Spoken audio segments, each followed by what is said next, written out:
La guerre en Ukraine. La vérité est que la guerre ukrainienne se poursuit.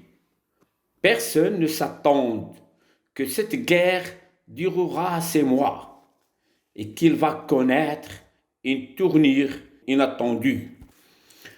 Cela suscite des déclarations, s'attache à apaiser la tension intellectuelle et conflictuelle.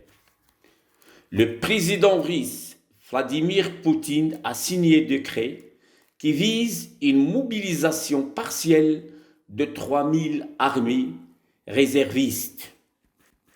Son ordre entre en exécution dès mercredi 19/9/2022. Il ajoute qu'il défend le territoire russe que l'Occident voulait l'anéantir et le détruire.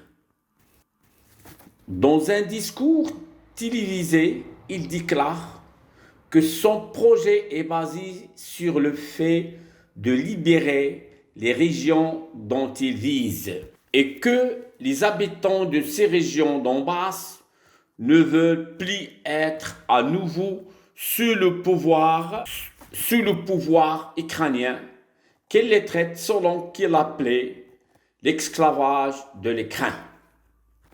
Dans ce discours, Poutine accuse l'Europe qui pratique une guerre acharnée contre son pays.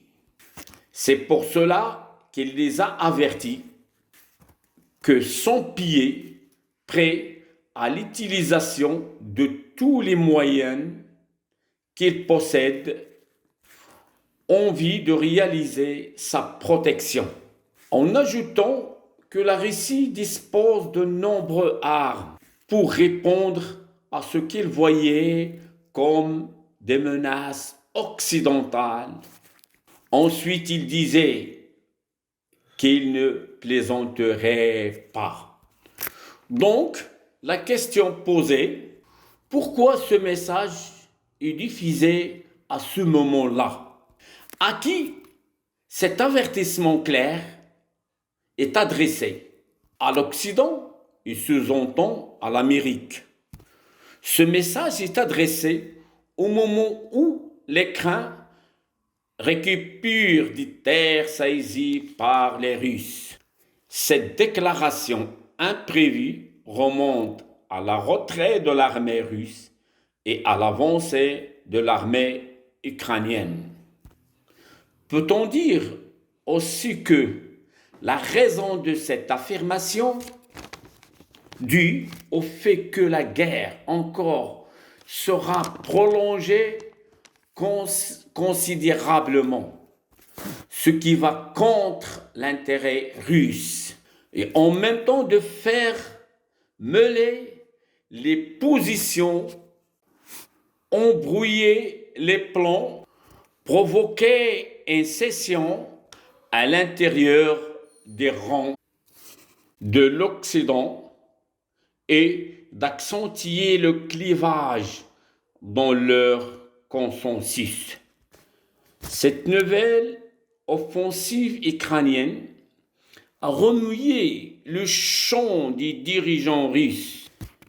Elle a fait changer ensuite la réflexion des dirigeants russes, a pu créer un changement dans la réflexion des responsables, ce qui pousse à formuler une excuse visant à modifier le cours de la guerre.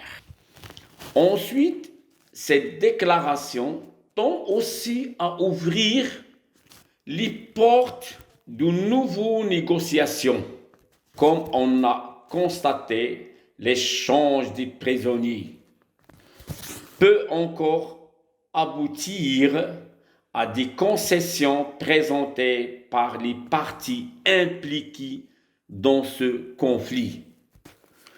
Le fait de parler de l'utilisation des armes nucléaires vraiment exclut à plusieurs conditions.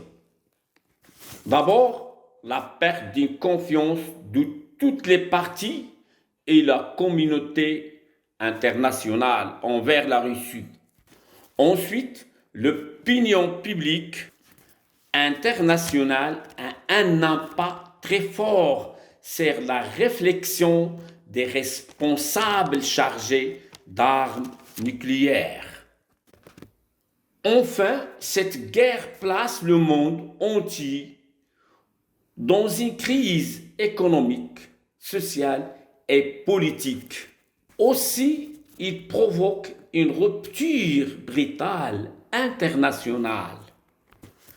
La solution à ce conflit meurtrier exige le retour à la situation de paix dans la région. Il s'agit de revenir à la position d'origine et à l'état initial, avant le déclenchement de la guerre. Ce retour doit être accompagné par des négociations qui obligent les parties impliquées de présenter, sans être entêtées, des concessions pour arriver à la paix. La paix souhaitée, espérée par tous les partis et par le monde entier, qui est à l'intérêt de tous les États du monde et à l'intérêt de la communauté internationale. Ce que nous espérons, c'est que l'humanité vit dans la paix, la sécurité et la sérénité.